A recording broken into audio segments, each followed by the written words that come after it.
My plan is that I'm going to spend 45 minutes discussing these verses, then give you a 15-minute break, and then we're going to have an hour of discussion and interactive activity. So that's my plan. And we'll see how it goes.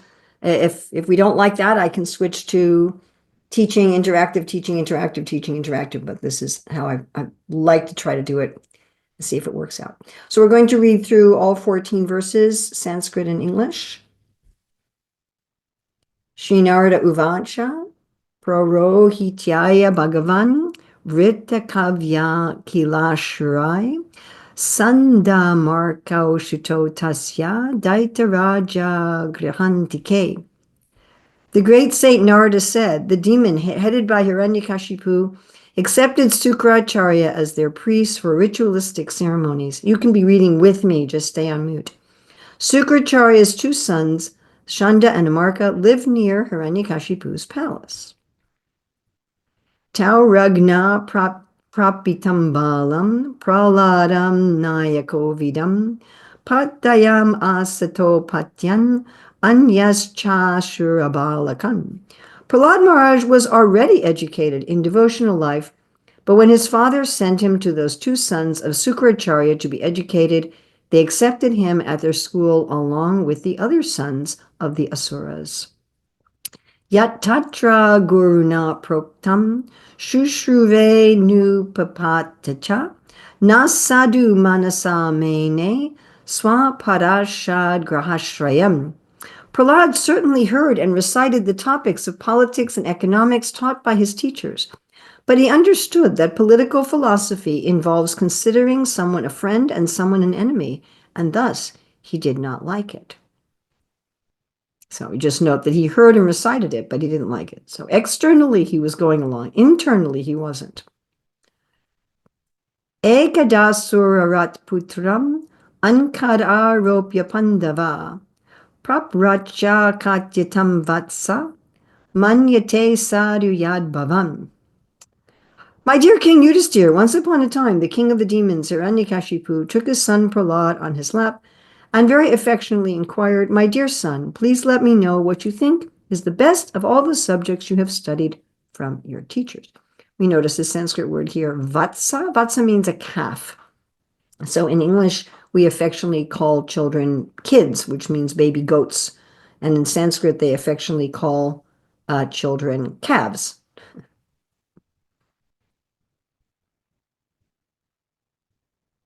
Shri Prahlad Uvacha, Tat sadhu manye suravarya dehinam sada sanu vigna diyam asadgrahat hit vatmapatam griham andakupam vanam gatoya darim ashrayete. Now, of course, this is a very famous verse that Prabhupada recites a lot. Prahlad Maharaj replied, O best of the Asuras, king of the demons, as far as I have learned from my spiritual master, any person who has accepted a temporary body and temporary household life is certainly embarrassed by anxiety because of having fallen into a dark well where there is no water but only suffering. One should give up this position and go to the forest, Vana. More clearly, one should go to Vrindavana, where only Krishna consciousness is prevalent, and should thus take shelter of the Supreme Personality of Godhead. Shri Narada Uvacha, Srutva Putra Giro Daitya, Padapaksha Samahitaha, Janasa Budhir Balanam, Vidyate Padabudhi Bhi. Narada Muni continued, when Prahlad Maharaj spoke about the path of self-realization and devotional service, thus being faithful to the camp of his father's enemies, Hiranyakashipu, the king of the demons, heard Prahlad's words, and he laughingly said, this is the intelligence of children spoiled by the words of the enemy. Sanyad vihar yatam balo guru gehe dvijatibhi Vishnu pakshai parichanayar na bidyate tasya dir yata. Hiranyakashipu advised his assistants, my dear demons, give complete protection to this boy at the Gurukul where he is instructed so that his intelligence will not be further influenced by Vaishnavas who may go there in disguise. So here Hiranyakashipu is thinking, well, some outside influence. Griham anitam ahuya praradam daichaya jakaha prasashya shlakshnaya vacha samaprichyanta samadhi. When Hiranyakashipu's servants brought the boy Prahlad back to the Gurukula, the place where the Brahmanas taught the boys, the priests of the demons, Shanda and Amarka, pacified him. With very mild voices and affectionate words, they inquired from him as follows.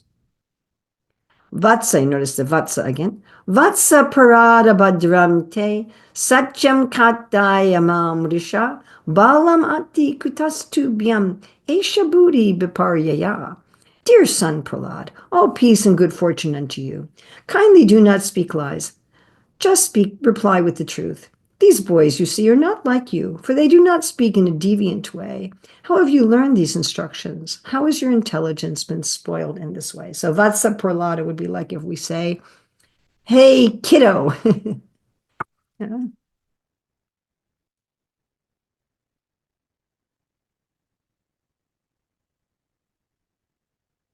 Buddhi Beda Parakrita Uttas Hote Swato Bhavat Banyatam Strotam Kamanam Gurunam Kulanandana. O best of your family, has this pollution of your intelligence been brought about by you or by the enemies? We are all your teachers and are very eager to hear about this. Please tell us the truth. Shri Prahlad Uvacha Para Swas Chaitya Graha Pumsam Yan Mayaya Kritaha Vimohita Diyam Dristas Tasmai Bhagavate Namaha. Prahlad Maharaj replied, let me offer my respectful obeisances unto the Supreme Personality of Godhead, whose external energy has created the distinctions of my friend and my enemy by diluting the intelligence of men. Indeed, I am now actually experiencing this, though I have previously heard of it from authoritative sources. So he doesn't give a direct answer. Sayaran urvrata pumsam pashubudhir bibidjate anya esha tatanyoyam iti beda katasati. When the Supreme Personality of Godhead is pleased with the living entity because of his devotional service, one becomes a pandita and does not make distinctions between enemies, friends, and himself. Intelligently, he then thinks, every one of us is an eternal servant of God, and therefore we are not different from one another. So you notice he uses the words pashu buddhir, having animal intelligence. One of these times when Prabhupada talks about that in the purport, but it doesn't end up in the translation. Sa esa atma swa paretya buddhir duratyayan ukramano nirupyate Muyanti yad vartmani vedavadino brahmadayo yesha binati me matim. Persons who always think in terms of enemy and friend are unable to ascertain the supersoul within themselves. Not to speak of them, even such exalted persons as Lord Brahma, who are fully conversant with the Vedic literature, are sometimes bewildered in following the principles of devotional service. The same Supreme Personality of Godhead who has created this situation has certainly given me the intelligence to take the side of your so-called enemy. So he's saying my intelligence comes from God. Yata brahmyat yadyo brahman swayam akarsha sanidyo tata me vidyate chetas chakrapanir yadrichaya. O Brahmanas, teachers, as iron attracted by a magnetic stone moves automatically toward the magnet, my consciousness, having been changed by his will, is attracted by Lord Vishnu, who carries a disc in his hand. Thus, I have no independence. So it's a very important verse, comparing our attraction to the Lord to iron being attracted by a magnet.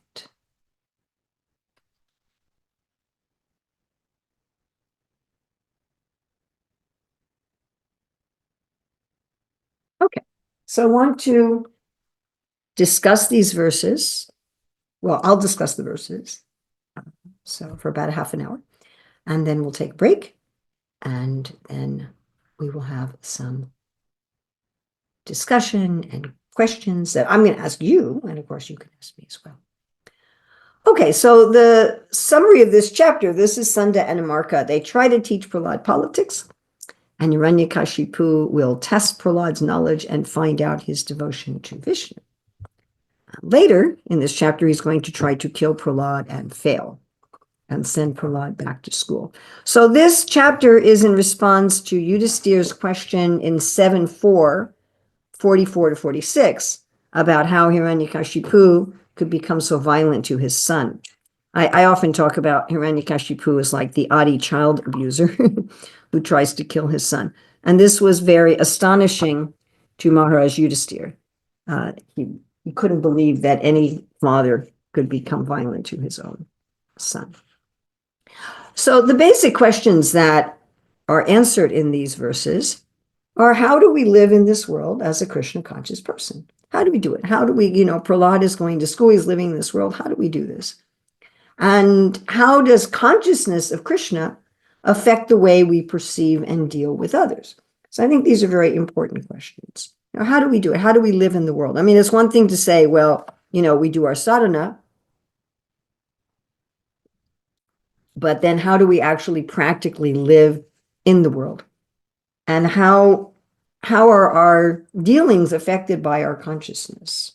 I found it very interesting that Prahlad says, if you see friends and enemies, you won't be able to find Krishna. Now, keep in mind that this whole 7th canto starts with the question of, is God impartial? There's a real friends and enemies theme going on here.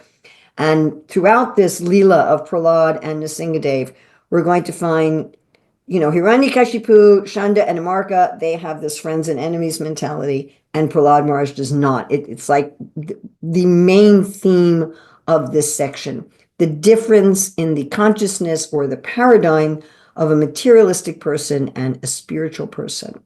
And that's a general theme of all of these chapters, but something particular brought up in these verses at the last verse, or that attraction to Krishna is natural. That's a very, very important point. Okay, so we're looking first at text 1. There in the purport, Prabhupada says, a Brahmana should become the priest of a person interested in the advancement of spiritual culture.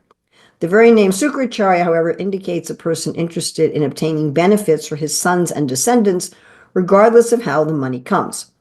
A real Brahmana would not become the priest for atheistic men.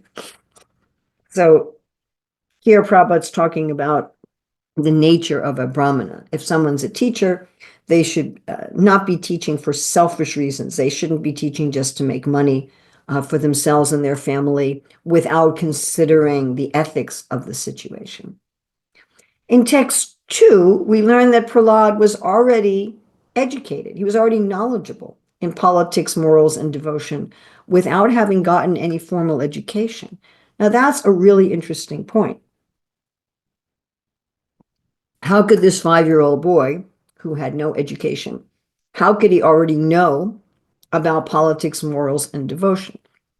Now, certainly, and this will bring this up again, but it's not that Prahlad Maharaj was necessarily knowledgeable about every detail of history, but he understood the essence. He understood what is the essence of politics, what's the essence of morality, what's the essence of devotion, what's the main meaning of things. Once you see Krishna, you get that essence of everything. It doesn't necessarily mean that you can now repair automobiles. It doesn't necessarily mean that, you're going to know exactly what the military history of Mongolia is, but you're going to have this essence of knowledge. Okay, text 3 relates to the whole overall theme of this entire section of the Bhagavatam, and maybe we'll pull up,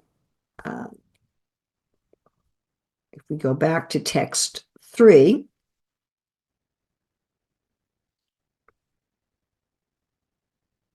sorry, sometimes computers behave the way you want them to, and sometimes they don't.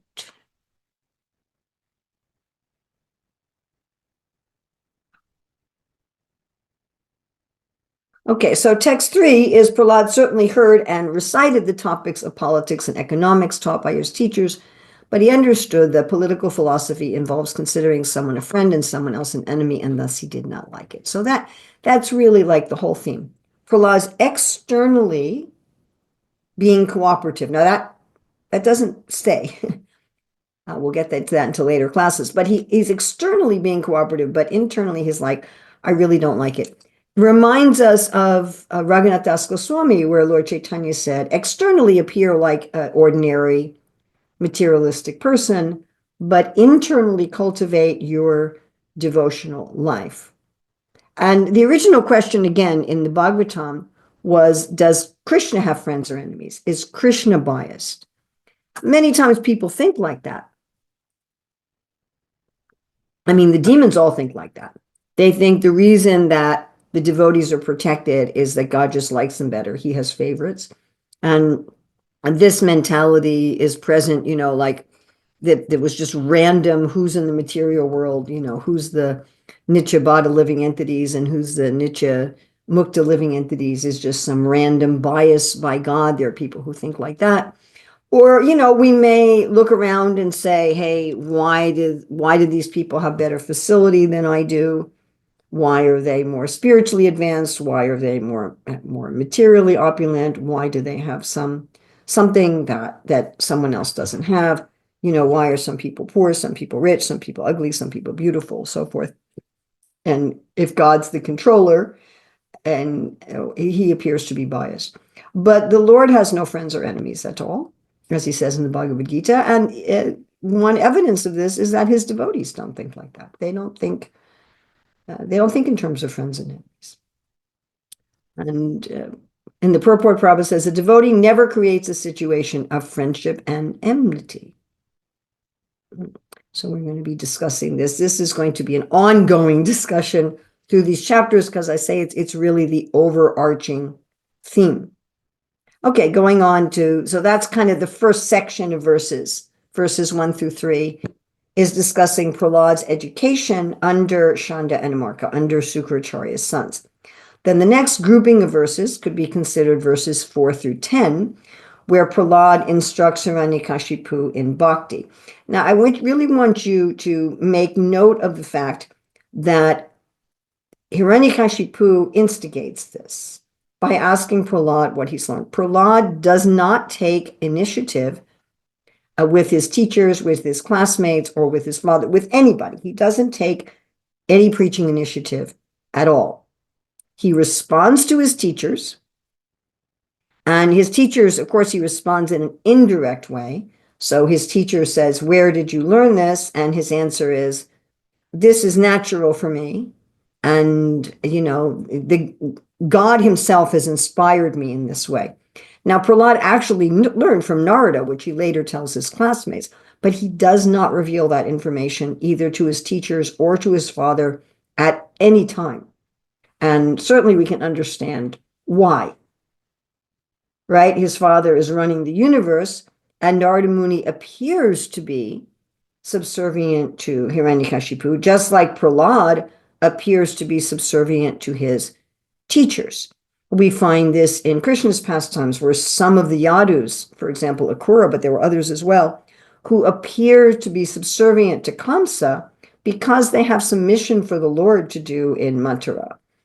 So internally they're devotees, and externally they appear to be submissive. And there was no way that Prahlad wanted Narada Muni to be persecuted or killed by Hiranyakashipu. He was trying to protect his guru. So here we see something of diplomacy that Prahlad Maharaj just naturally understood it as part of his Krishna consciousness, that, he didn't lie, but he didn't tell the truth either. He didn't directly answer the question. By the way, we might also note that Prahlad Maharaj is in this role of a Kshatriya, that his father is the king, that he's the prince, and that Srila Prabhupada writes in the 18th chapter of the Bhagavad Gita, he says lying is compulsory for the Vaishyas, and also the Kshatriyas have to engage in lying in diplomacy. So of the 4 Varnas, the Brahmanas and the Shudras are both described in the Shastra as honest, although it's a different kind of honesty. If you think about the honesty of, say, a car repair shop or a bicycle repair shop, you want them to tell you what's actually broken in your vehicle. You don't want them to lie and say something's broken that's not broken. And you want them to be honest about how much the parts cost and how much the labor costs. So there's that kind of honesty. The honesty of a Brahmana is they're going to tell you, they're going to give you the straight sauce about your attachments and your anartas. Now, of course, Prahlad does do this with his father. He does give him the straight sauce with his father. But we do find that as well, he is diplomatic. And he like a typical politician, he's not answering a direct question. He's avoiding the question because he doesn't want to hurt Narada.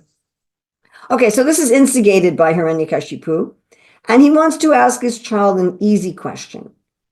His kid is 5 years old, and he doesn't want to ask him something that's going to be particularly complicated. So he's like, don't just tell me what's one of the best things you've learned from your teachers. Figuring, most parents ask their children this kind of question. What did you learn in school today? Tell me something fun you did in school today.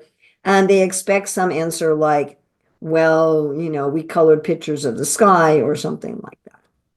Now, Srila Prabhupada writes something very interesting in this purport, where he talks about how a devotee can challenge anyone, even in areas where the devotee has no training.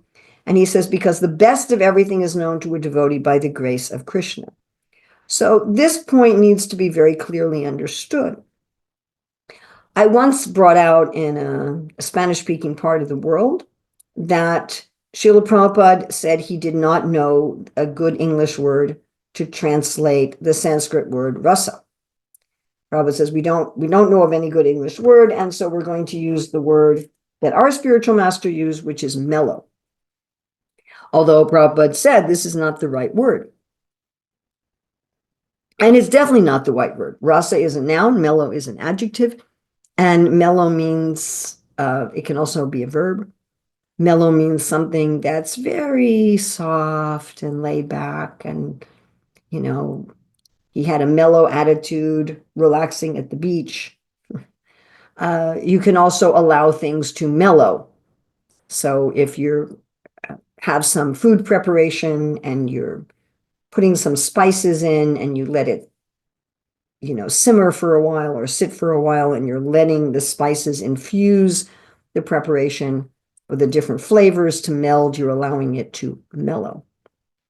So this really isn't related to the word rasa.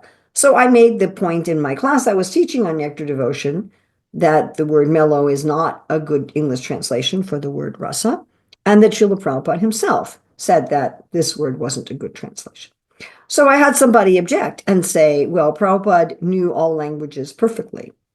And I said, well, no, he didn't. Prabhupada knew Bengali, Hindi, and English, and his native tongue was Bengali.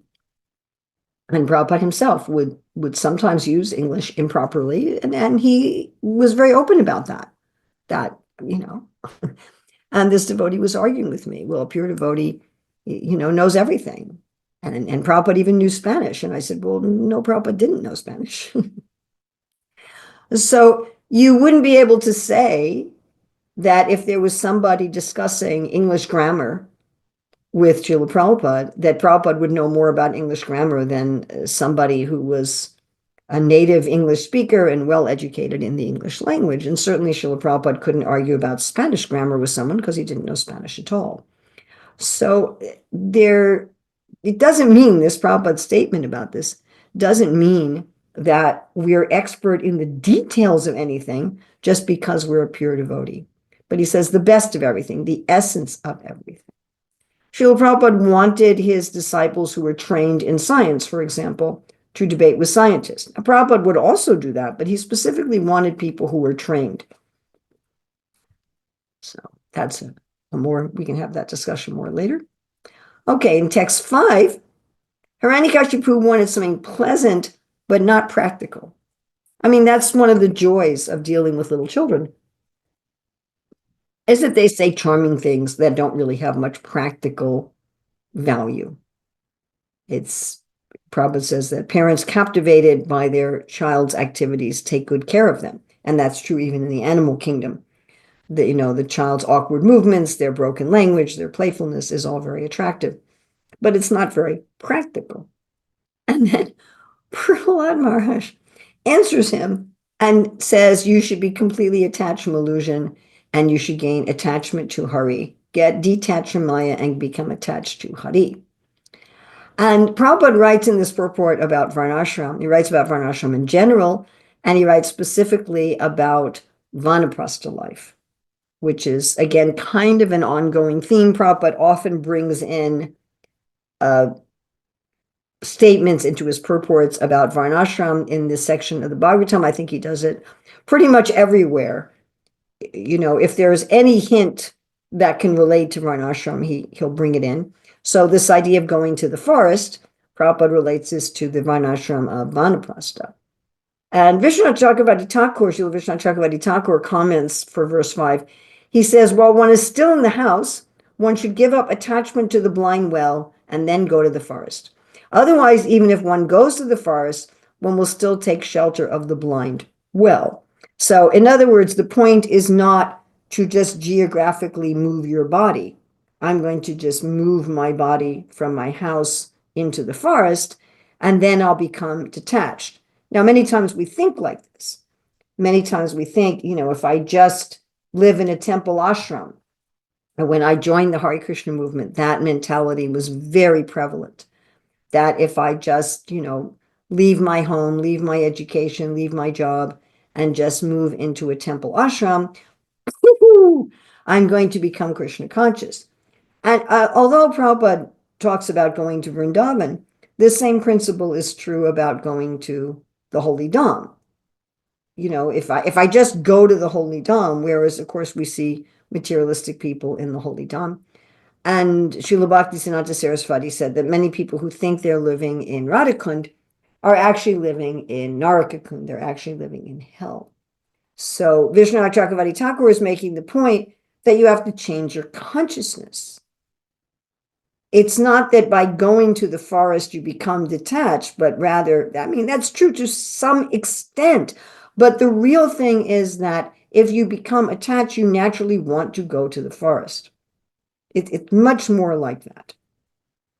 There is some truth to the idea that if you stay in the temple or you stay in the dham, or you go to an austere situation, that situation can create a mood of detachment in you. There's some truth to that, but it's not the main thing.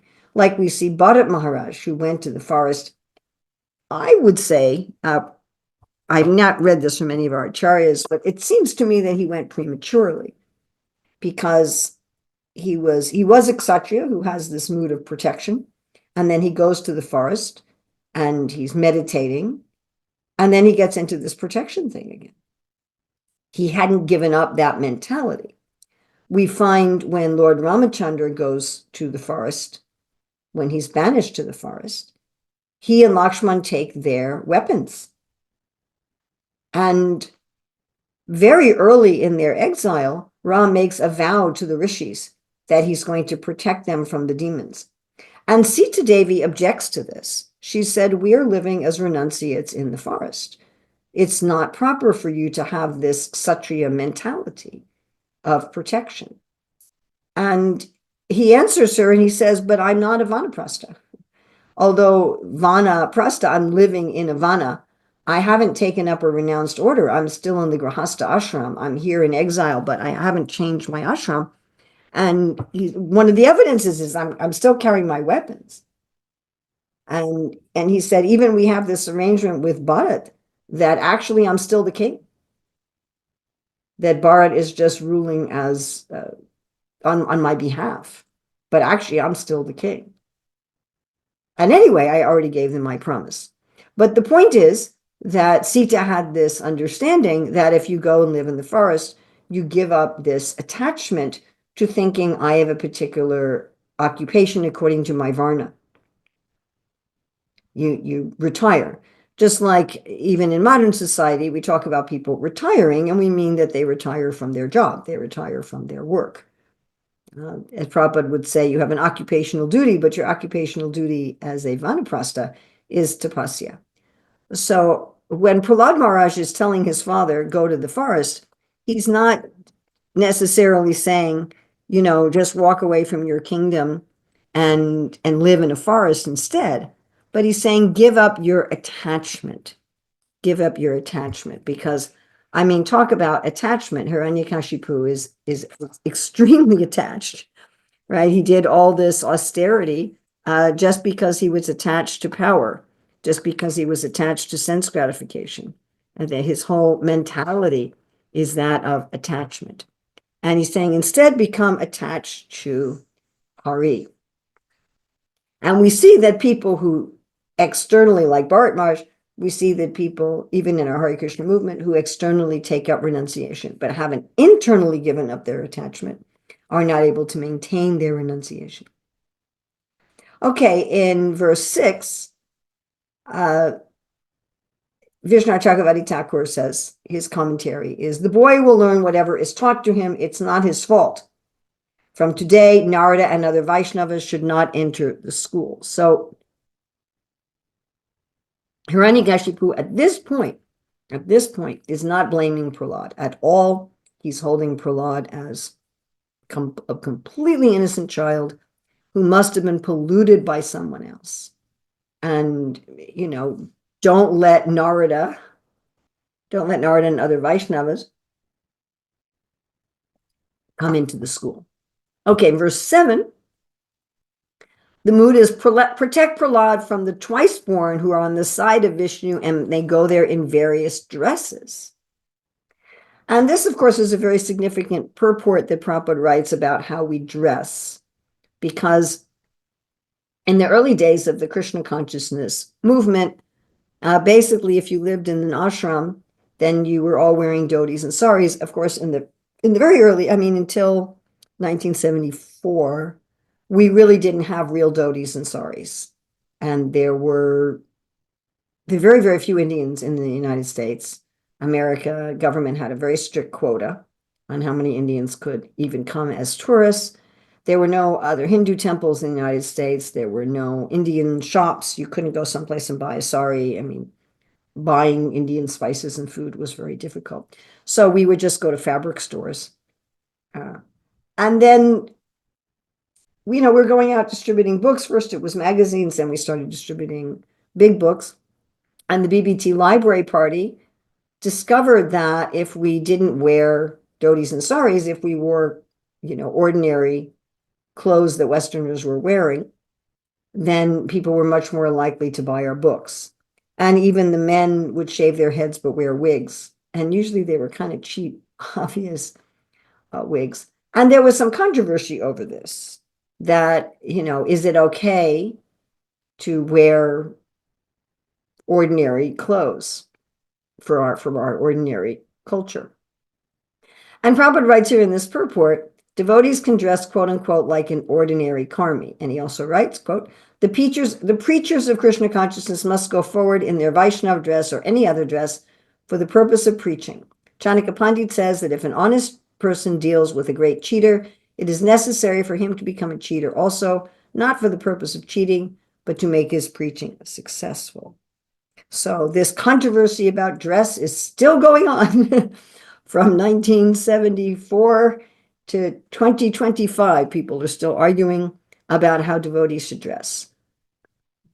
So Srila Prabhupada definitely had some preferences to how his devotees should dress, and at the same time he said it's not very important.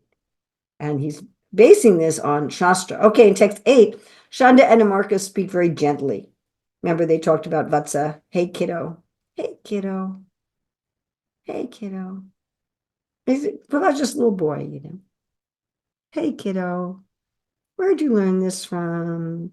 Now they're being diplomatic because they want to have the teacher revealed. And in text 9, they couldn't understand why only Prahlad was polluted. They're like, the other boys are not like you. How did this only happen to you? If there was some outside influence entering into the school, it should have affected everybody. So why is it only affecting you? And Vishnu Chakravarti Thakur, who loves to add dialogue in his commentary, he says, we'll give you some sweets if you tell us.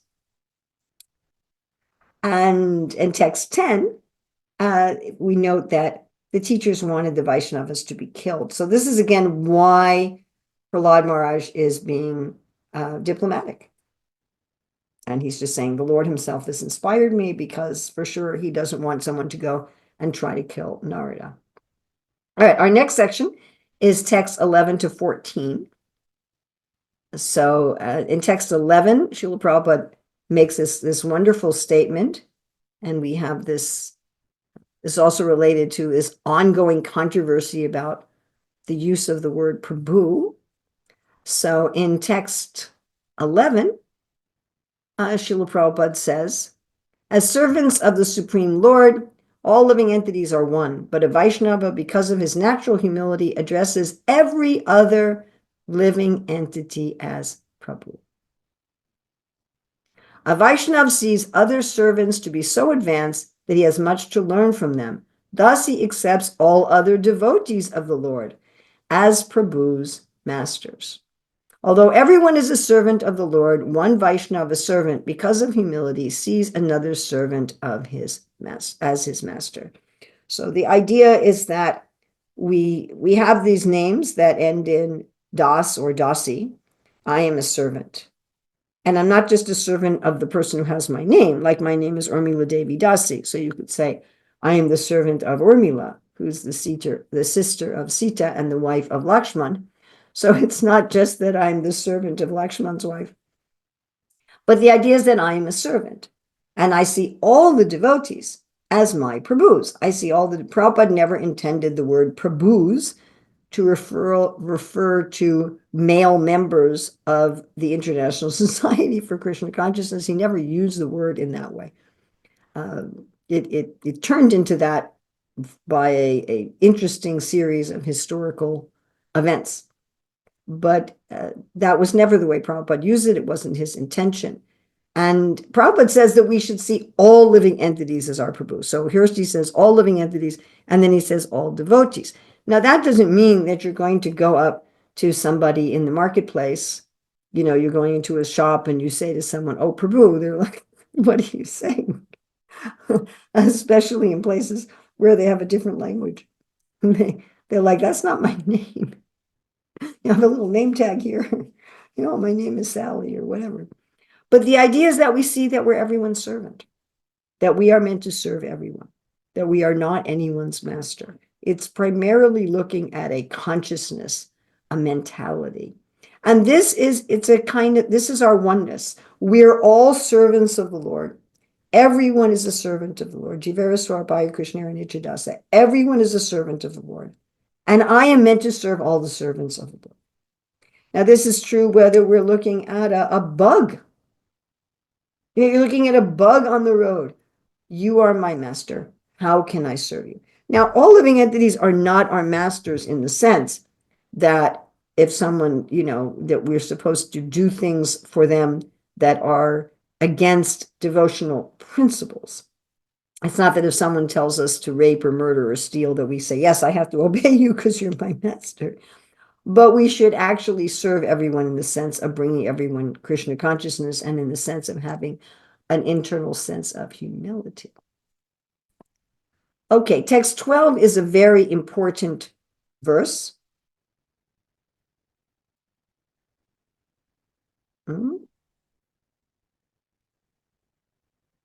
When the Supreme Personality of Godhead is pleased with the living entity because of his devotional service, one becomes a pandita and does not make distinctions between enemies, friends, and himself.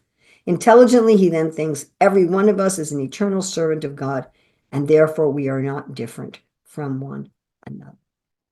So this is the real platform of what does Prabhupada say, unity and peace in the world.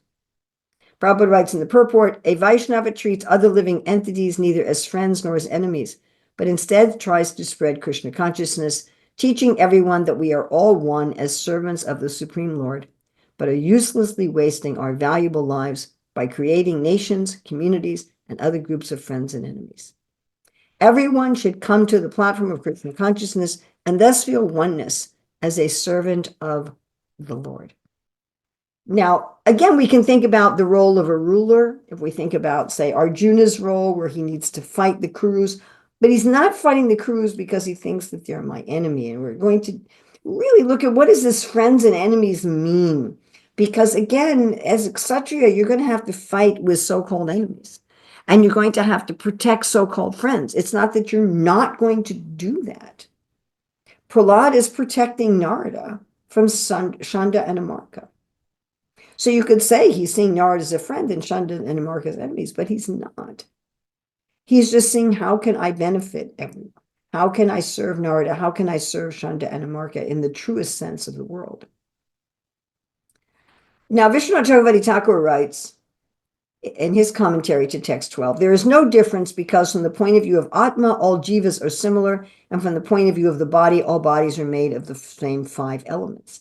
So all of our bodies are made of the same basic stuff, and that's true for all humans, plants, animals, so forth. And on the platform of the soul, we're all similar, we're all spiritual.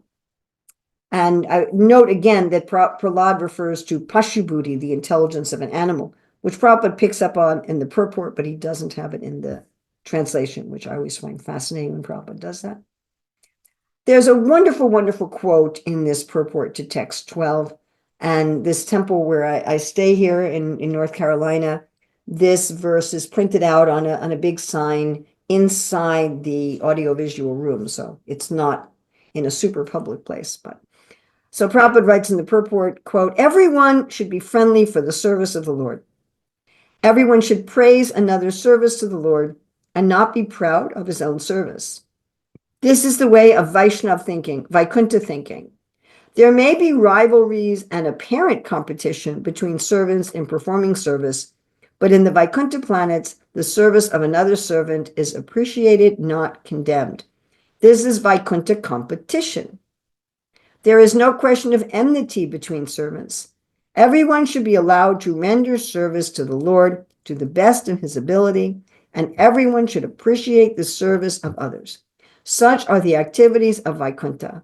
Since everyone is a servant, everyone is on the same platform and is allowed to serve the Lord according to his ability. There is so much in this one paragraph. First of all, that we should serve according to our ability. We shouldn't do someone else's work. And the other is that there is competition. There's competition of people of similar abilities. How many books are we distributing?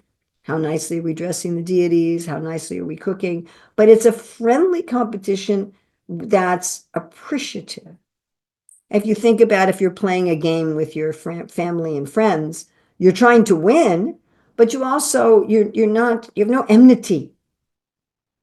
Right? If your mother or your father or your brother wins the game, you don't hate them. It's all friendly.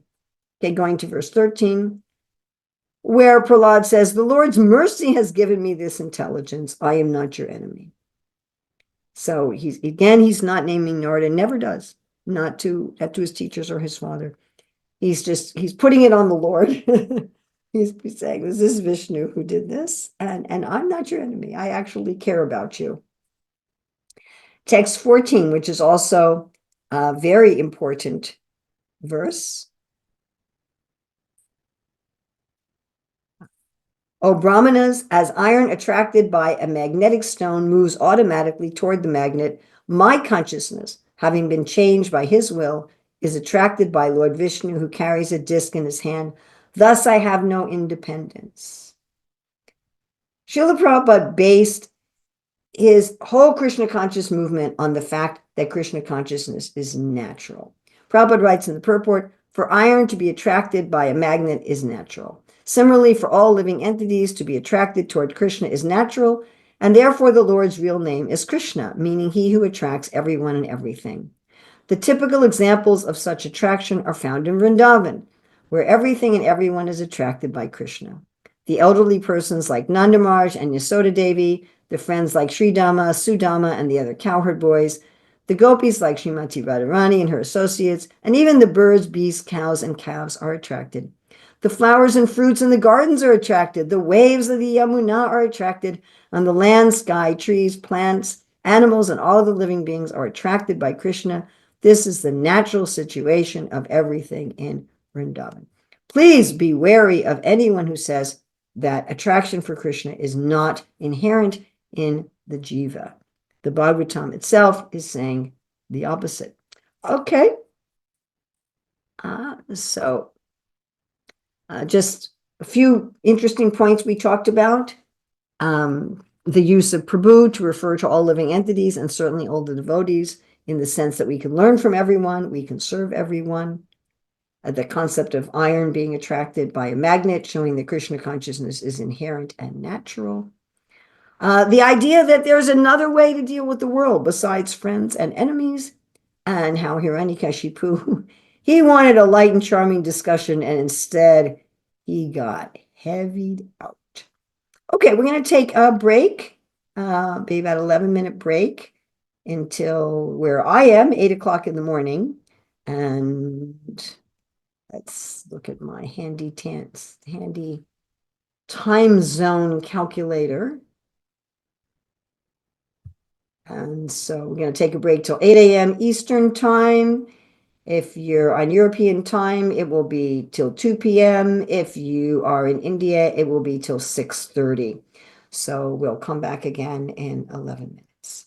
Thank you. And now I'm going to be asking you questions. Hopefully you'll have some time to ask me questions as well. But I'd like to ask you questions. I'd like you to, first of all, take a minute and look in the Bhagavatam. And look back to Bhagavatam 7:1, 1-3. 7:1, 1-3. And then look at verse 13 in this section. And just write something in the chat. What do you see the relationship between 7:1, 1-3, and this chapter, chapter 5, text 13? So if you could all write that in the chat. Well, if you like, I can put 7:1, 1-3 up on my screen. Those are the questions in 7:1, 1, 2, and 3, which has now disappeared, that you can't see them properly. And here is 13. Okay, if everyone could please write their answer in the chat. Yeah, I think in the recording you can see the chat up also, so no reason to pause it. Okay, let's look at some of your answers here. So Parikit is asking why the Lord seems to favor the demigods. And Prahlad says that anybody can get the Lord's favor. So that's one nice answer. And then here we have Sitarani says that one who sees in terms of friends and enemies cannot understand the Lord. I really like this answer. That the very question implies that your whole vision is off. That you're even asking this question. Why does the Lord have friends and enemies? If you see in terms of friends and enemies, you can't understand the Lord. So that's a very nice answer. Lord is impartial, has no enemies. How can the person who thinks of enemies see the Lord? Radhika, very similar answer. Excellent. Ekanta, Srila Prabhupada paraphrases Prahlad's answer that Vishnu is everyone's friend. So, okay, this is another part of the answer, that it's just an illusion. You think someone is the Lord's enemies. Even Brahma are sometimes bewildered, but not the Supreme Personality of Godhead. Okay, but Gokulavasini, you really want to try to look at the connection. And this is such an important point because this whole section of the Bhagavatam is really an answer to these questions. So you want to see the relationship between these questions. Why does the Lord seem to be impartial? And Prahlad's answer here, this whole Leela is an answer to this. Prahlad is born as a demon. Here he's favored by the Lord. Oh, I like this from Radha Govinda. So the Lord's mercy is universal. So that's also a really nice answer. We know the Lord's he's not saying, okay, this is a demon. Okay, Nilamani's answer. It's asking how the Lord can be partial.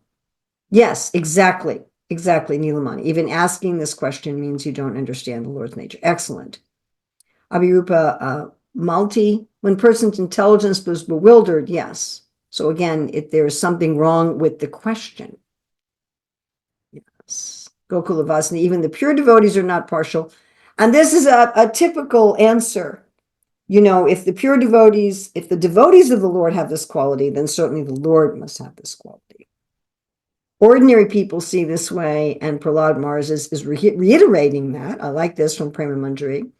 But he's saying that actually this is not the case. This is from ordinary vision. Yes, one who is not favored by the Lord. Oh, I like this. Asi Prabhu, that if you don't have the Lord's favor, you can't understand it. You have to have the Lord's favor to understand it. It seems that the statement that is cleared here, where it says persons who always think are unable to see the supersoul. You can't understand that the Lord is impartial. And I like this. Advaita Krishna Prabhu, the Lord has nothing to gain, so no need for him to be partial. Well, that answer, you're kind of going into a deeper level there. That what does it mean about friends and enemies? And we'll hopefully have time to discuss this. And so the answer is, if we take the first step, that Krishna is available. Okay. Shriti Priyarada and Leela Madhuri. Why should the Lord fear the Asuras? But okay, this also is dealing with what does it mean to have friends and enemies, to be afraid of someone, to think there's something that we need. How can the Lord be partial to his sons? Okay, that's true. Yeah, that's also related to the sense of oneness. If everyone is related to the Lord in oneness, then there's not going to be any kind of partiality. Excellent, excellent, excellent. All right. So let's look at now.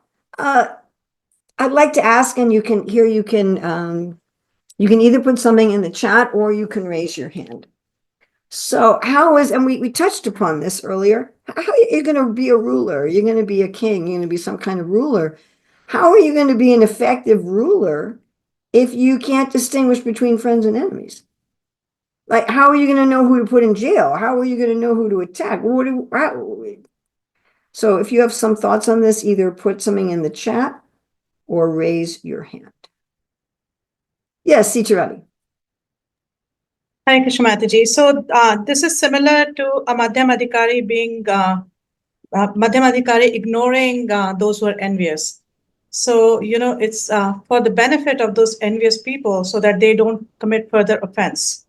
So even a Kshatriya acts like that. He discriminates for their benefit, that, this person can actually benefit by dealing with him in a certain way.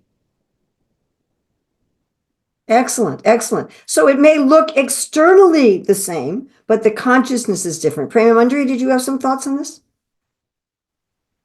Yes, my answer is similar.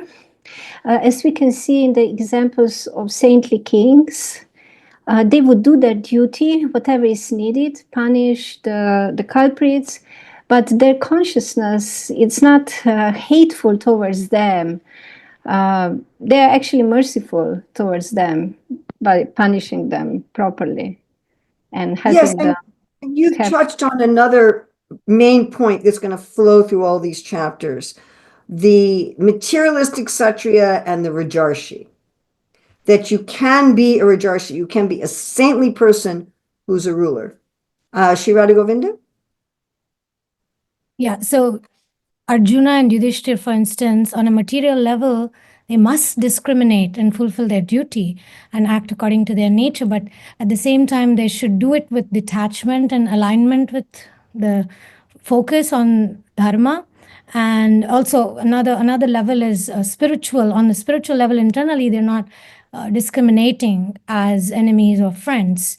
So there's it is for the purpose of spiritual unity that they have to perform this duty, like Lord Ram as well. I like that. For the purpose of spiritual unity, they have to perform this duty. That's really nice. I'm just going to take one more because we have a lot to discuss. Advaita Krishna Prabhu? Hare Krishna. The king carries the rod of chastisement, and punishment is part of his duty.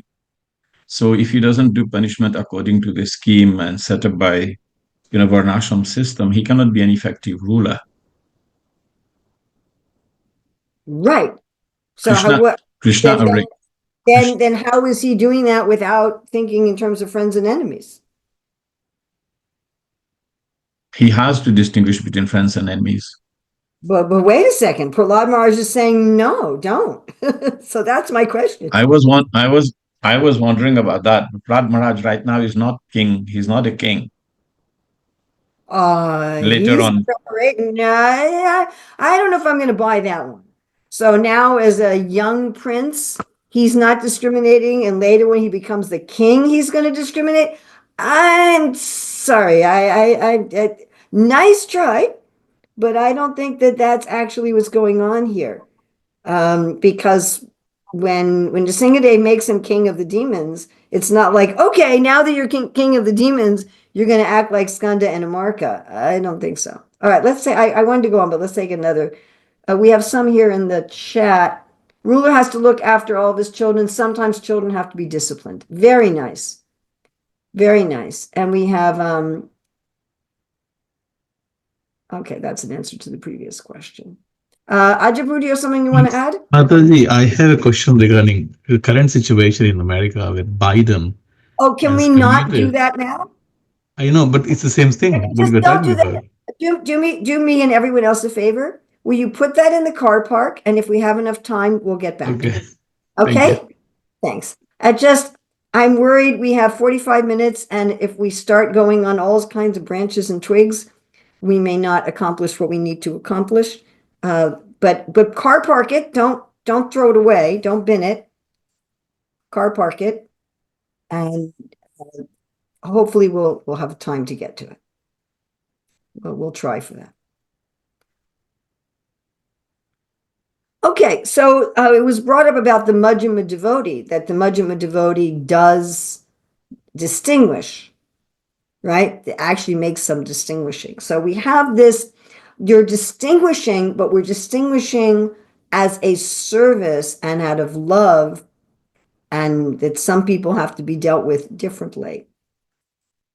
All right, and in a similar way, I want to look at the fact, we've been looking at enemies. Let's look at friends. So pure devotees have friends. I think of Narottama Das Thakur, who's saying, how am I going to live without my friend Ramachandra Das? So you've answered the question in terms of enemies. Now I'd like to put it out in terms of friends. So if we're supposed to not see anyone as friends or enemies, that means we're not seeing anyone as friends either. How does this comport with the fact that the pure devotees definitely have particular friends? Any thoughts on this? Again, you can put something in the chat or raise your hand. Put the little hand raising thing up. Yeah, there you go. And it'd be nice if everyone contributed. In any group of people, you always have the big contributors and the silent people. If you don't like raising your hand, put things in the chat. But I'd like it if everyone would have some kind of contribution. Prema Mandri. So the difference between friends and enemies on the material level is that the person is expecting some sense gratification from a friend. But friends, like among devotees, spiritual friends, is different. It's mutual service and support and helping each other to come closer to Krishna. Then why are there particular friends? Because if we're seeing everyone as our Prabhus and we're serving everyone and everyone is helping us in service, why would there be a particular, okay, Ramchandra Das, he is my good friend. Why is there this kind of particular thing? Any thoughts on that, Prema Mandri? Yes, of course, because this is also Srila Prabhupada says that in the third canto, that the friendship should be among devotees of similar nature, of similar taste, also spiritually, similar mood. So this is very important. Only such devotees will form very close relationships, friendships. Very nice. And this is mentioned also. Narada Rishi and Stuti Priya Radha are also mentioning this, and Ajay Prabhu being like-minded. Does anyone else have something different to add? Oh, and I like this. Narada Rishi is also saying that particular friendship is a sign of individuality. Anyone else have anything different to add? Mahalakshmi, do you have anything different to add? Well, yes, because in the same way as we look at enemies, well, a ruler would look at the persons who are not behaving properly for their own benefit. They discriminate and give punishment. In the same way, a devotee or ruler would see these are good persons for the benefit of everyone, establishes a specific relationship favoring the good qualities to develop for the benefit of all. Thank you. Okay, Neelamani, you need to unmute. We cannot hear you. I don't know why we can't hear you, but we can't. Just write it in the chat. Sri Radha Govinda? Yeah, I was thinking of practical discrimination. It's not favoritism, but sometimes it's a strategic choice. In order to serve Krishna better, we may want to associate with certain people. For example, even Krishna had friends like Arjuna. This is to enhance the rasa or to enhance service. I think it's strategic, but it's also, there is a feeling, there's a rasa, there's some feeling of friendship. Ratnam Prabhu? Hare Krishna Mataji. Mataji, I think that there are two kinds of people in the world. One is good and one is best. And exalted people always associate with the best people. Okay. All right, we also have some things in the chat. Okay, Radhika is saying that Kunti says, please break my attachment from the Pandavas and Yadus. They are relatives. And then she says, Vijaya Saka, please let me continue to attachment as them as they are your devotees. So to have a spiritual attachment. Okay. Prasant Prabhu? Mataji, could it be something to do with how each of us has our own personality, and so we are complementary with some? That's where all the dharmas come, that's where all the varnas come. So that's why we gravitate towards someone who makes us whole, something of that sort. Yes, very nice. So it's a matter of individuality, but I really like what Prema Manjari was saying, that ordinarily friends and enemies is who can do something for my benefit and who's hurting me.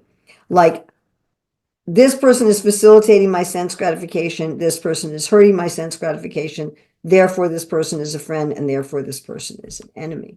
Now, just a little caution, we can easily have exactly the same mentality, but think it's spiritual. So this person is helping me in my service, this person is harming me in my service, and we can use the word service as a cover for sense gratification. So be careful, because it's very easy to get in a friends and enemies mentality in the name of service. And think of all the sectarianism in the world. I read a nice thing Madhavananda Prabhu posted some time ago, that Vaishnavas don't have sectarian considerations, but they distinguish between Uttama, Madhyama, and Kanista, and the Kanista have sectarian considerations. And people have wars over sectarianism, you know, the Catholics and the Protestants, and this Protestant group and that Protestant group, and the Sunnis and the Shiites, and so forth. All right, next question, and I'd like everyone to try to answer this, is why was Prahlad encouraging his father to become a vanaprastha and retire to the forest?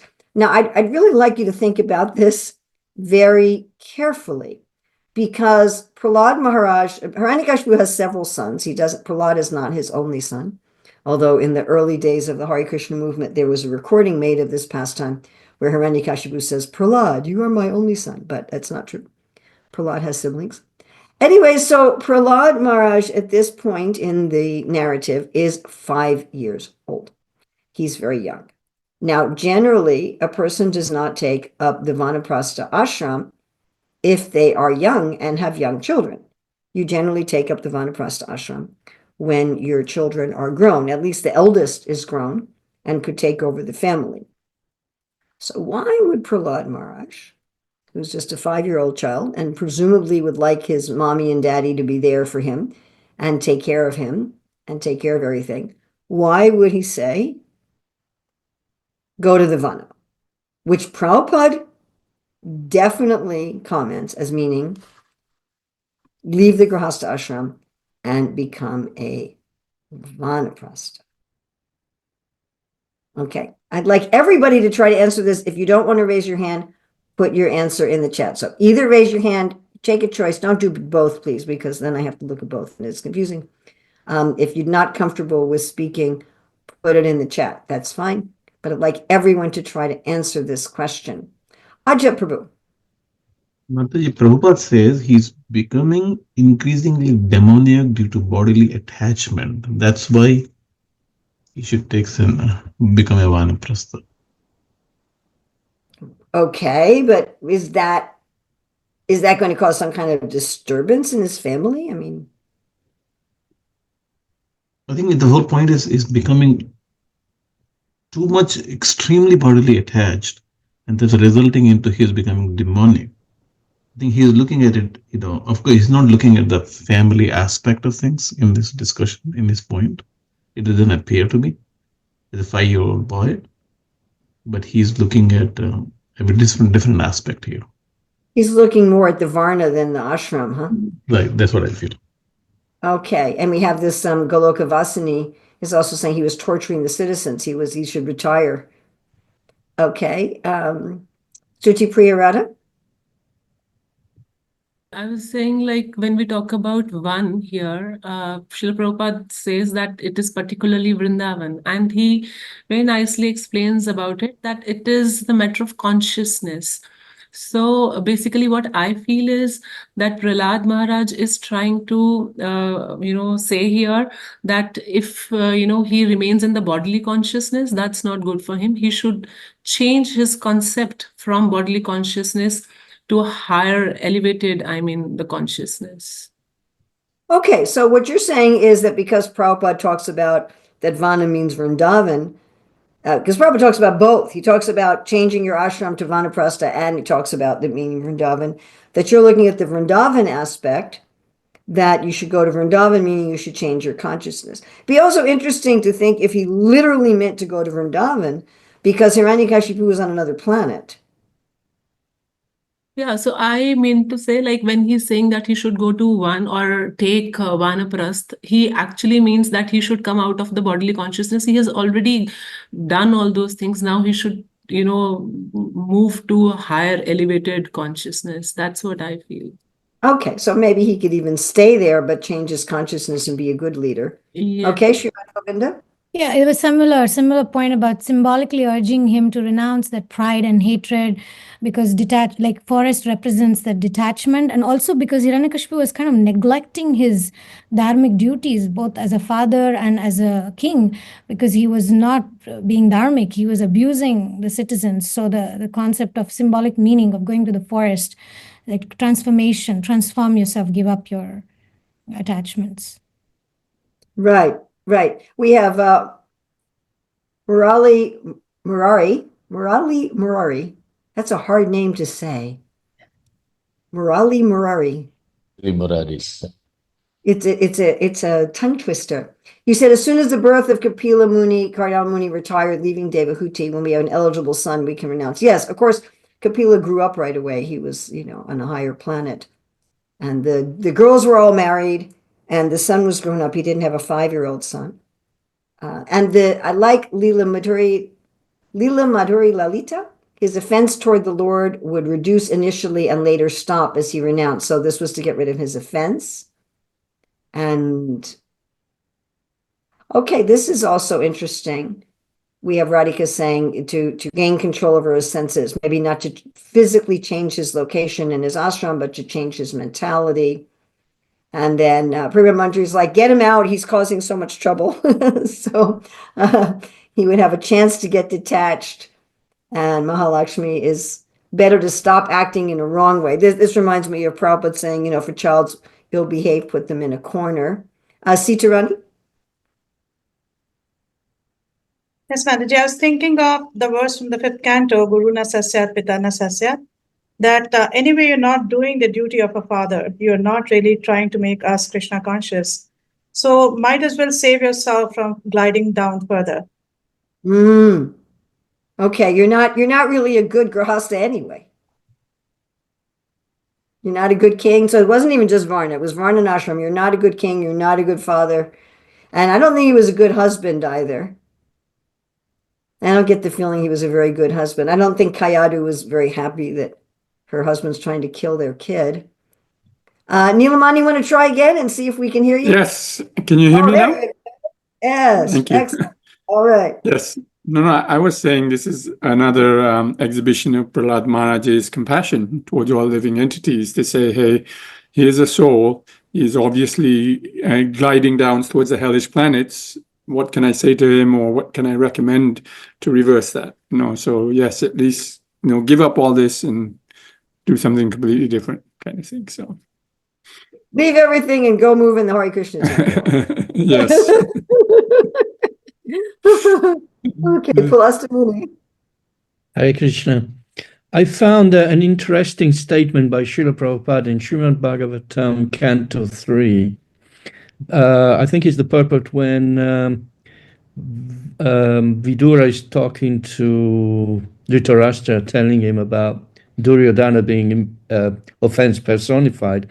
Srila Prabhupada mentions here, a good son is called apatya, one who does not allow his father to fall down. Apatya. Very interesting statement. So it is, because, usually we think of the other way, of the father protecting the son, but here's the son protecting the father. Very nice. Very nice. I like that. Okay, Asit Prabhu. Yes, Mataji, I'm attracted by this word Asur Varya in the same verse, where he's saying that you are the topmost demon. So you already is missing the real purpose of life. So as a pure devotee, Prahlad Maharaj is not thinking himself in terms of father-son relationship. And then seeing that you are the best of demons, so best for you, the real thing for you to get attracted towards the real purpose of life is now please take up the Varnashram system. It's a stepping stone for going back home, back to Godhead. So bhakti, needed. And as such, here in this particular environment where you are, you will continue to the way you are. You are the topmost demon, you are a king. So these things is going to prevail. So better you understand, you go out in a one, move on to the next letter in Varnashram, and then try to realize yourself. You are missing the purpose of life. Excellent. I think you've really added a lot to this discussion. You brought up the point that Prahlad isn't really seeing him as his father. He's seeing him as a demon. And he's saying, you're not going to be able to change your consciousness in this situation. You're too attached. It's not going to work. You have to change your situation. Radhika wrote in the chat, Grahastas like a brine well. Prahlad Maharaj wants to protect from it. And then I always run into this question when someone says that, which of course Prabhupada also says that, is that Prahlad Maharaj also gets married. So when Prahlad grows up, he also marries. It reminds me of the argument in the Dhruva story that the whole Dhruva Maharaj problem is polygamy. When Dhruva grows up, he practices polygamy. So it's not, Prahlad Maharaj can't be against Grahastha life, nor can he be against ruling a kingdom, because he does both of those himself. But I like this argument that for Hiranyakashipu, he's not going to be able to do this right. He's so messed up, he's so attached, he's so demoniac that it's just, he has to literally get himself away from the situation. I'm just thinking about many years ago, Krishna kindly revealed to me a material attachment which I had not been aware of. And I realized that one of the services I was doing was incompatible with trying to get rid of this attachment.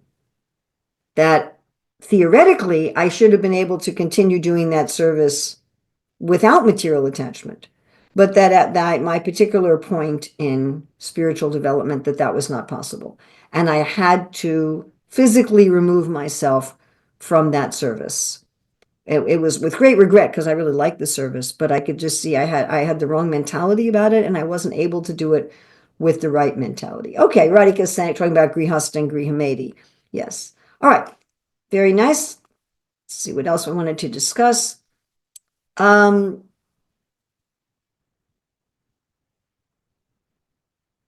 Okay, we could also look at what Vanaprastha means to our devotees. I don't know if we have time to look at that, but maybe I'll try.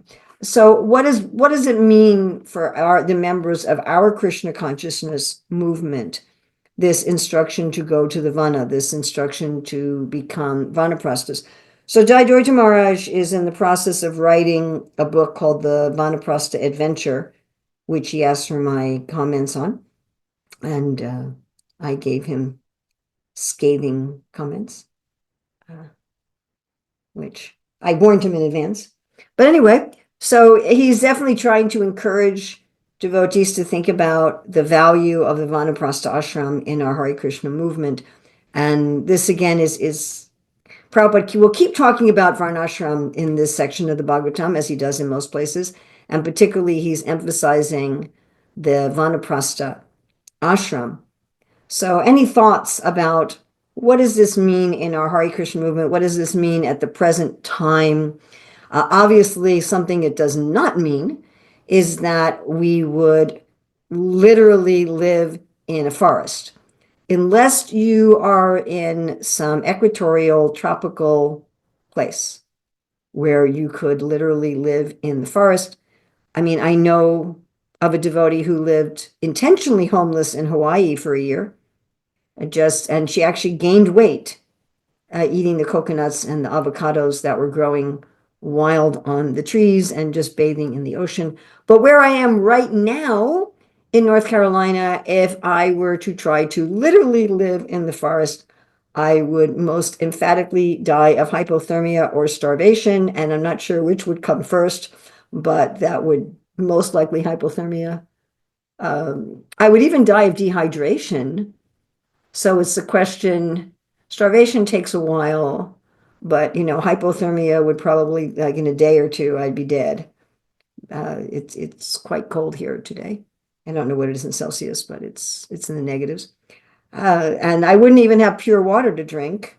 There's no place there. There is water near here, but it's not drinkable. So I would definitely not survive long enough to be much of a Vanaprastha. And it definitely doesn't mean like the kind of thing we read in the Bhagavatam about wearing old torn clothing.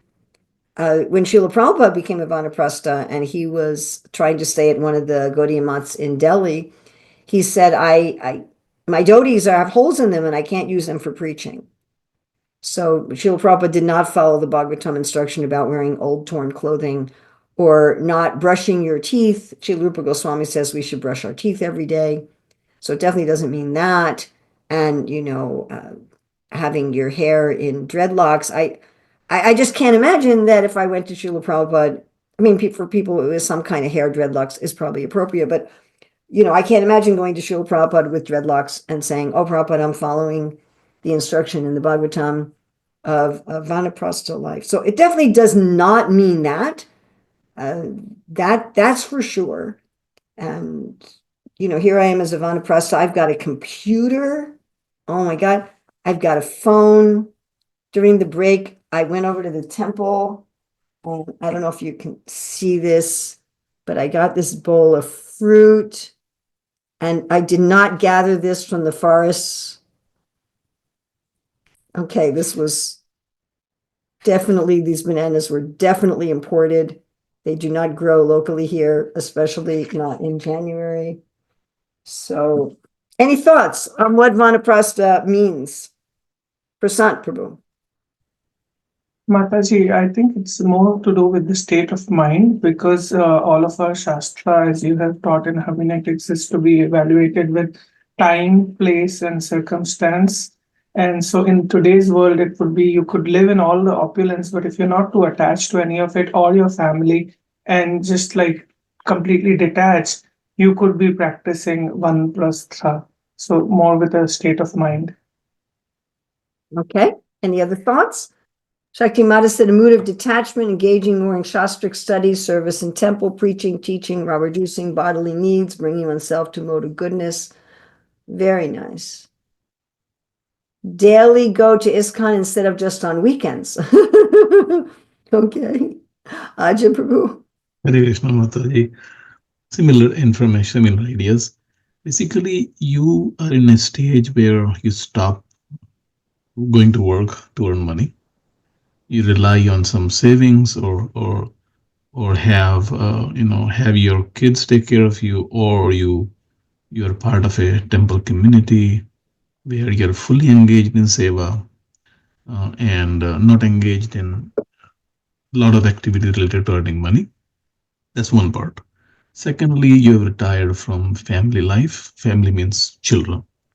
You live with a wife if you're married, but you have distanced yourself, left the kids on their own. They're grown up and earning and married or not.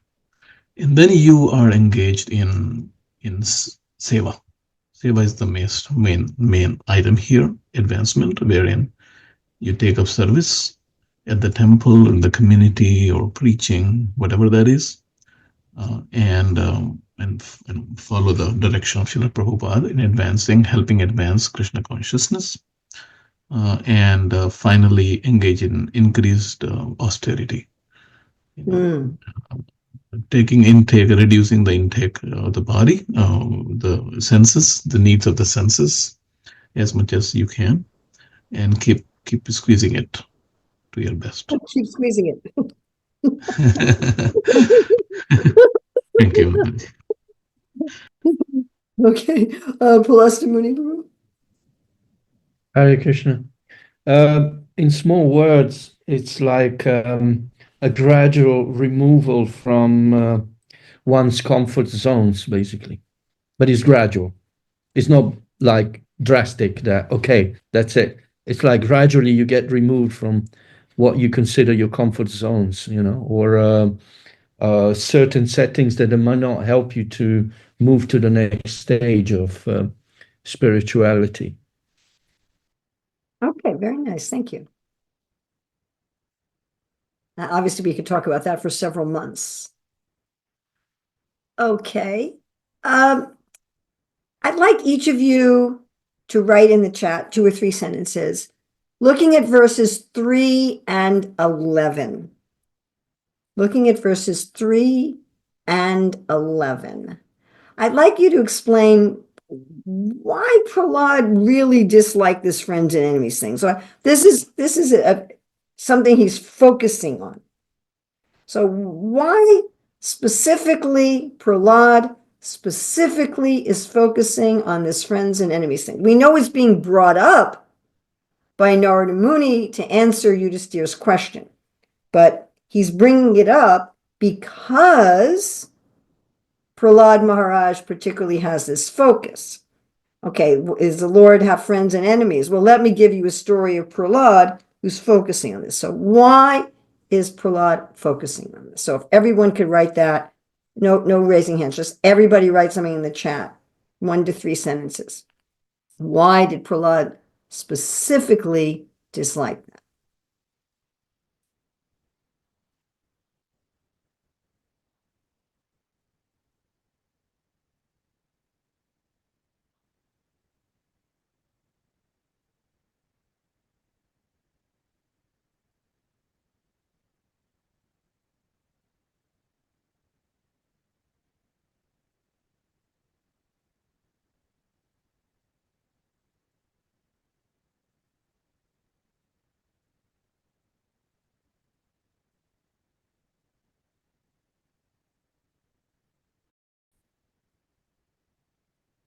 Okay, all of you made some really good points. I especially like the point that this was Hiranyakashipu's whole thing. This is his whole thing. That is his entire focus of Hiranyakashipu is I don't want to have any rival. I want to be the top and I don't want to have any rival. It was one of the benedictions he asked for. And his whole focus is on that the Lord and the devotees of the Lord are my enemies. It's his entire way of seeing reality. It's many years ago, my godbrother Sridhar Maharaj advised me to read Stephen Covey's book, 7 Habits, and I never did read the whole book. But he told me to at least read, I think it was chapter 2, which is what's the center of your life? Because Covey was saying you should have a principle-centered life. Actually, you should have a God-centered life, but that's another discussion. But he talked about how everybody has a center of their life.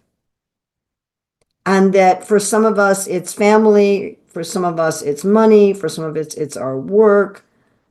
And one of the centers is friends and enemies.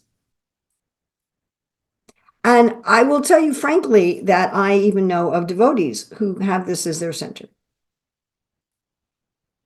Like one of his ideas was you can be church-centered. You can think that you're God-centered, but actually you're church-centered. So you can think that you're God-centered and be friends and enemies-centered. And Hiranyakashipu hit the center of his existence, the lens through which he saw everything was friends and enemies. So all of you are right in bringing up how this concept of friends and enemies is pivotal to spiritual realization. You're all right about that. We should keep in mind that there's a lot of other things that are pivotal to spiritual realization as well.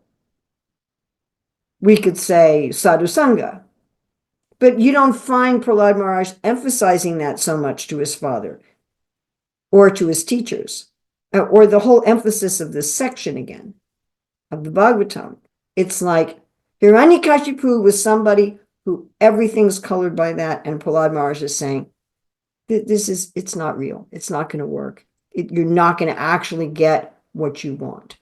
And he really disliked it because his father was not happy.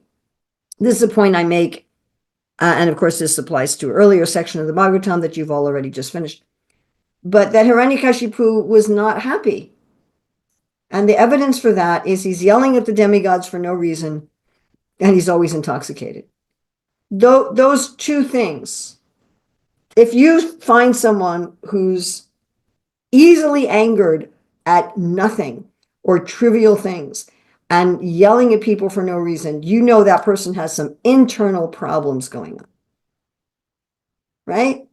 And that's how we know we have an internal problem. If we're irritated by anything and nothing, if all little things are irritating us and we're snapping at people, something's going on inside. And happy people don't always take I mean, if you're happy, why would you take intoxicants? So Prahlad could see my dad's miserable. He's just miserable. This whole friends and enemies thing is just like destroyed him. And so he hated it. He was like, I don't want anything to do with this stuff. Okay. I'm not going to have time to do everything, but I'd like to do at least 2 other things. So the last verse where Prabhupada talks about naturalness, how Krishna consciousness is natural. And I've noticed that this point of Krishna consciousness being natural is the cornerstone of Srila Prabhupada's international preaching. And he usually quotes Madhya, I think it's 17:102. I could look that up to make sure I actually have the right one, where it says that Krishna consciousness is inherent in the hearts of all living entities. So this is the verse that Prabhupada most often quoted in order to show that, yes, you can bring Krishna consciousness into any living being. I was just hearing Prabhupada talk about this. No, it's not 17. I was just hearing Srila Prabhupada talk about this. I can't remember the chapter. This morning, where he was saying that there's love inherent in any living entity. And he was saying even in a tiger, even in an animal, there's still love. I can't find the verse. I don't know why. I'll have to look for it again. So this concept that The Lord is like a magnet, we're like iron. And this is true for every living entity. And there are people who are making propaganda now in our Gaudiya Sampradaya and in our Hare Krishna movement that we don't have any inherent love. We don't have any inherent inclination for bhakti. 19151, no, that's not it. It's definitely not it, but I will look at that, but that's not the one. Is it the Nitya Siddha Krishna Prema Sadhya Ko Banoy Shravana? No, Yes, that's no. yes. And what's the number? Nitya, I don't know. Nitya Siddha Krishna Prema Sadhya Ko Banoy Shravana Adi Suddha Yes. Chite Korayo. Yes. What number is that? 22, Madhyas 22,107. 107, 22,107. I was getting my 2s and my 7s mixed up. 22,107. Thank you. So Prabhupada used Madhya 22,107 as the whole basis of his Hare Krishna movement, the whole basis of his, thank you, the whole basis of his preaching. And this is kind of reiterated in text 14 here by Prahlad Maharaj. It's given additional shastric support.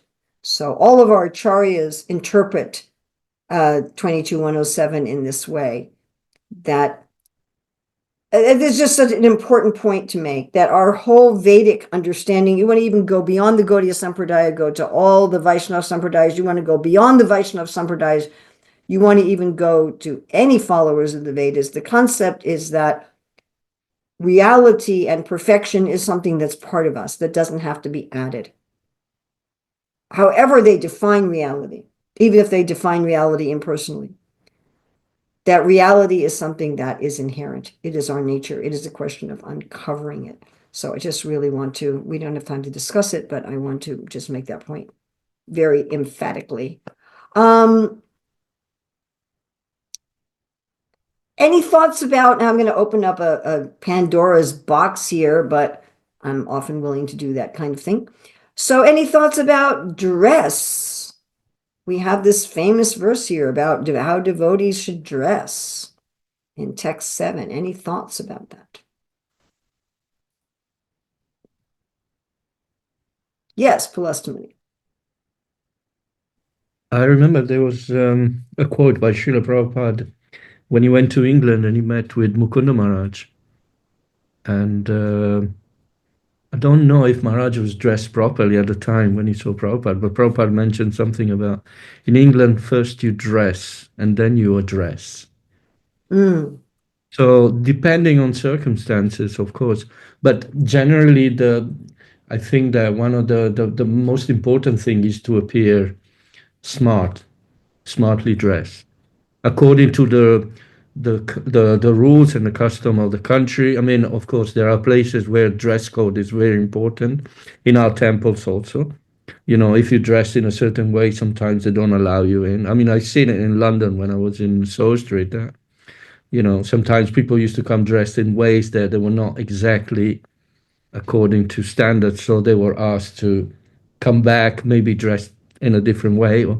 But generally, I think it depends on the circumstances and the place where somebody goes, you know. Accordingly, you have to dress in a certain way.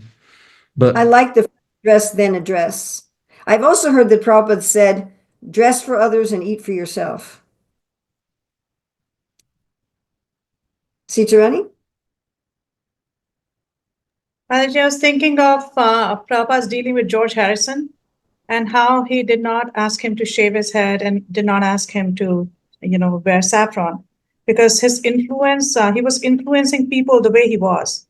So the idea is that, when you're, especially if you can preach in a certain way, dressed in a certain way, and reach out to a certain section of people, then that's allowed.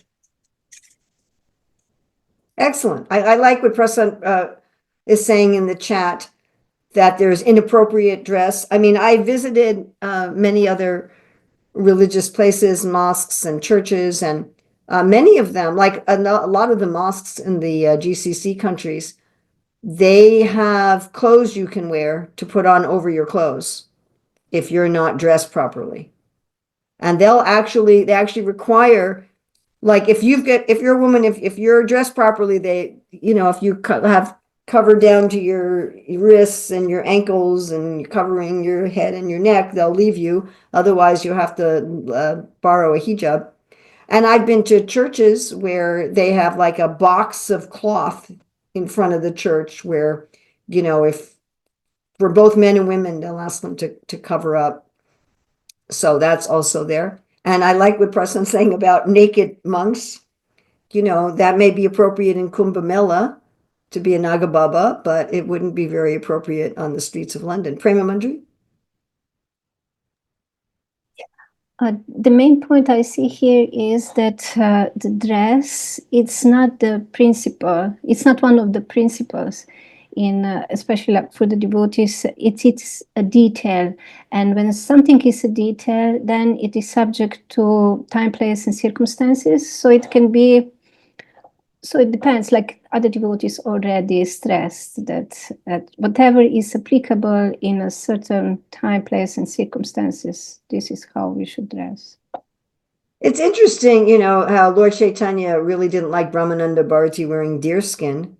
And I just read this thing from Guru Kripa Prabhu a few days ago, how when he was a sannyasi, he gave up his sannyas. But anyway, when he was a sannyasi, he was collecting money for the Krishna Balaram temple. And he gave to Srila Prabhupada a check or a money order or a receipt or something for $108,000. And Prabhupada received, that's a lot of money, and that was even more money in the 70s. And Prabhupada received that money, and the first thing he said to him was, "You have the wrong color dress, you look like a Mayavadi." So Srila Prabhupada definitely did not want us to dress in ways where we might be mistaken for a group that was against Gaudiya Vaishnavas.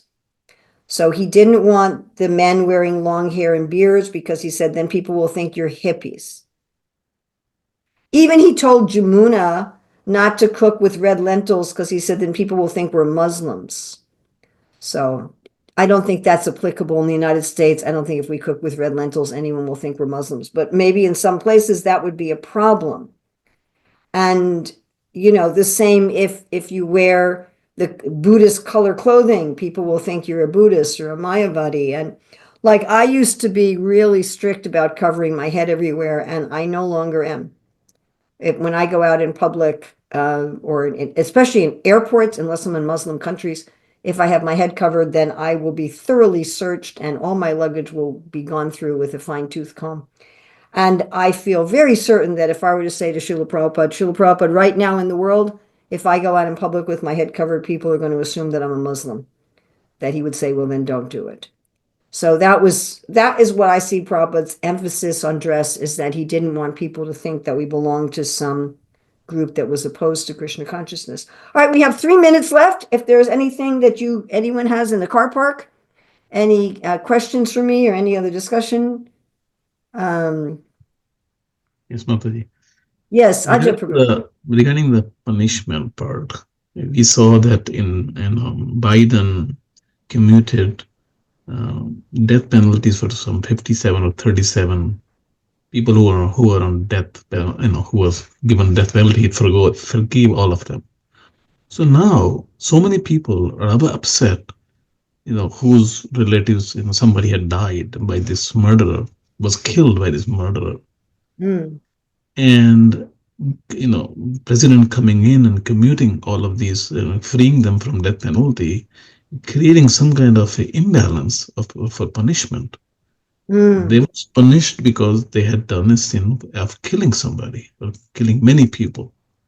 Now here, president, because of whatever his mercy nature is merciful, forgives them. Mm. As a king, I know from our Vedic standpoint, if somebody has killed someone, then it's better that the king would punish them with equal punishment, so that in future he doesn't have to go through it. Yes, my understanding is that in general, if a criminal, any kind of criminal, is given any kind of punishment by the government, that punishment by the government is in lieu of what karma they would be accruing. Right. So the government is acting as the representative of God and giving them their karma. Now, what I'm not sure about is the government required to give a particular type of punishment for that to be fully effective? Or is it at the discretion of the government?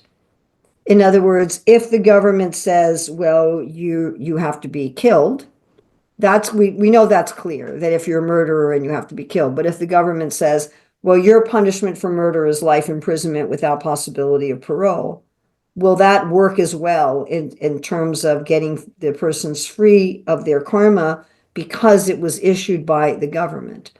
And I don't know the answer to that question. I do know that Yamaraj has leeway in terms of what specific punishments he can give people. If he didn't, there'd be no need of Yamaraj. It could just be mechanical. And in a courtroom, there's many functions that a judge does in a courtroom, but one function is that sometimes a jury decides sentencings. So in the United States, sometimes the specific punishment is decided by a jury. Other times the guilt or innocence is decided by a jury, and the sentencing is given by the judge. But whether it's decided by a group of people or by one person, the sentence is not usually automatic. There's some leeway in sentencing. And again, this also applies on the universal level, and we know that the demigods can also have some power to adjust this kind of thing. Like a person can do some austerities for a demigod, and the demigods can say, okay, we're going to change your karmic reaction. They can't liberate you, but they can change your specific karmic. They definitely can do that. That's what Brahma did with Hiranyakashipu. And it happens all the time, that various levels of demigods have various levels of adjusting karma. So as far as I understand, the king or the president has that prerogative. And will that mean that the person has to suffer more is something I don't know. My tendency is to say that that's on the leader, and that whatever punishment you get from the leader is sufficient.